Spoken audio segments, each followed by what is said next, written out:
బల్లికురువు మండలం ఉప్పుమాగులూరు జిల్లా పరిషత్ ఉన్నత పాఠశాలలో 208 మంది విద్యార్థులకు ఉచిత సైకిళ్లను మంత్రి గొట్టిపాటి రవికుమార్ పంపిణీ చేశారు.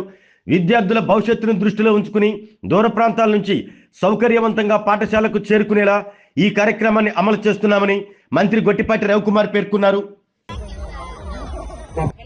విద్యుత్ శాఖ మార్చిలు శ్రీ శ్రీ శ్రీ గొట్టిపాటి రవికుమార్ గారి చేతుల మీదుగా ఈ పిల్లలందరూ కూడా సుమారు 42 ప్రభుత్వ ఉన్నత పాఠశాలలు మరియు 352 సైకిళ్లను పంపిణీ చేయడం జరిగిందండి.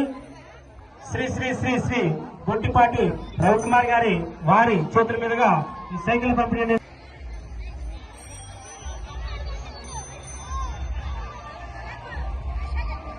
ఈరోజు మన ఉప్పుమాగులూరు జడ్పీ ఉన్నత పాఠశాలలో 68 బాబు దయచేశారు బాబు నేనే పాఠశాలకు సంబంధించి 20 మంది బాలికలు 20 మంది బాలురు కలిసి 40 సైకిళ్లను ఈ రోజు పంపిణీ చేయడం జరుగుతుందండి. నెల్లూరు